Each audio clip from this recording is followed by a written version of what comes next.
For the final time this week, I'm talking to Jen Adams from Manx, Whale and Dolphin Watch. Got it right this time. We were speaking to Bill Dale at the Royal Show last weekend. Beach buddies have made a tremendous difference to, obviously, collecting litter and debris around the beaches.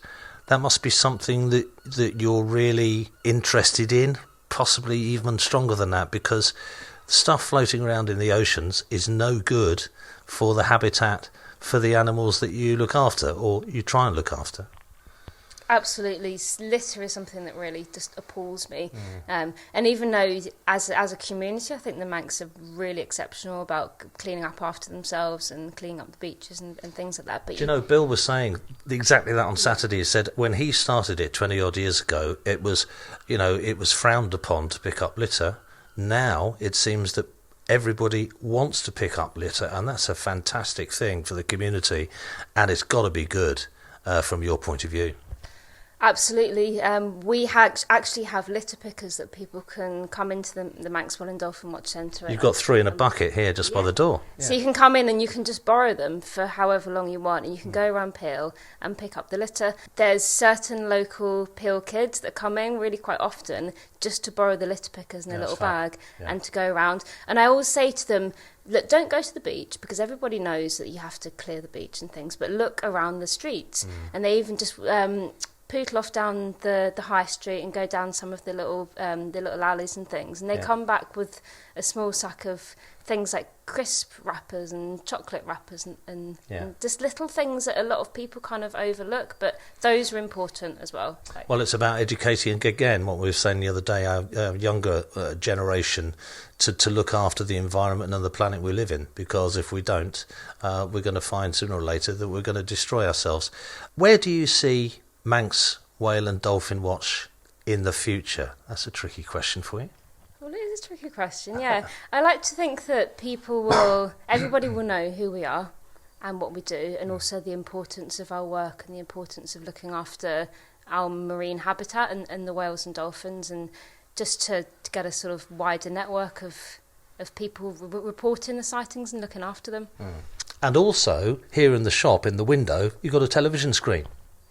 Yes, we have, Chris. So we have all of the recent sightings of whales, dolphins, porpoises and basking sharks on our website, and that streams into the shop window onto the computer. So that's always on whenever we're in the shop. So you can always come and just have a look at the screen and see what's been seen where, and then come in and chat to us about it as well. And it just gives you a really good idea of sort of where to kind of aim to go if you want to spot something. A lot of people have said to me, why aren't we seeing as many basking sharks in Peel Bay as we used to? Is that down to the food source?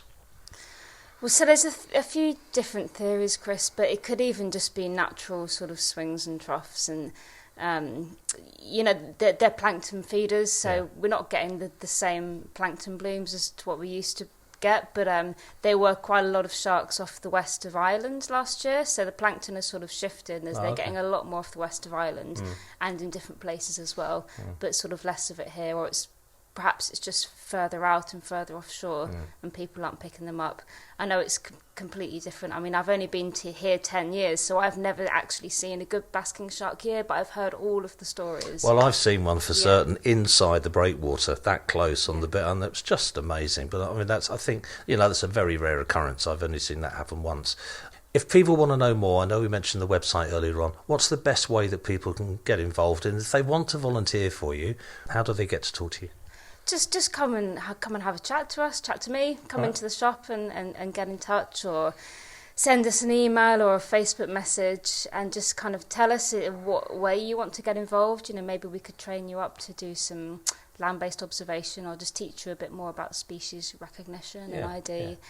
So at least then, if nothing else, if you've got children, you can pass it on to them so that they're aware of it as well. And then you can get them to badger their schools and get the teachers to get involved and get you to go and talk to the schools. That's the way it works. That is definitely the way it works. And I'm more than happy to go into any school who wants me as well. So any teachers out there, please get in touch. I've got a variety of different amazing lesson plans. Jen, thanks so much for your time. It's been a pleasure talking to you this week. And all we have to do now is finish with your last song choice, which is, and why? So this song is by Bran Van 3000 and it's called Drinking in LA. Yeah. And don't tell me, because you've been to Los Angeles and had a couple of drinks. no, I haven't actually. Unfortunately, I've never been drinking in LA. Oh, that's a shame. But I wish I could. It's just a really fantastic song, and it reminds me of some times where I used to volunteer for an animal charity across, actually, and just somebody who I met there who loved this song and used to play it over and over. Okay. Bran Van 3000 it is. Jen Adams, thanks so much indeed. Thank you.